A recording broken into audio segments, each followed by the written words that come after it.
அதிசய மசூதி, இஸ்திக்லால், இந்தோனேஷியா. உலக வங்கியின் பசுமை கட்டிடம் கௌரவ பட்டத்தை பெற்ற முதல் மதத்தலம் என்பதில் இஸ்திக்லால் மசூதி ஒரு அதிசயம். மசூதியின் பக்கத்தில் ஓடிய நதி குப்பை கிடங்காக மாறியிருந்த காலத்தில் இமாம் நஸ்ருதீன் உமர் இந்த பசுமை இயக்கத்தை தொடங்கினார். முதலில் மக்கள் அனைவரையும் ஈடுபடுத்தி அந்த நதியை சுத்தப்படுத்தும் பணியை ஆரம்பித்தார்.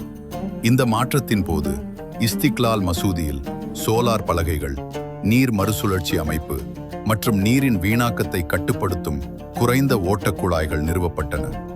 இந்த முன்னெடுப்புகள் காரணமாக இம்மசூதி உலக வங்கியின் கிரீன் பில்டிங் கௌரவத்தை பெற்றது. இத்தகைய கௌரவத்தை பெற்ற உலகின் முதல் மதத்தலமாகும். Excellence in design for greater efficiency என்ற இந்த மதிப்பீடு காலநிலை மாற்றத்தை தணிக்கும், கார்பன் உமிழ்வுகளை குறைக்கும் என்ற நோக்கத்தை கொண்டது.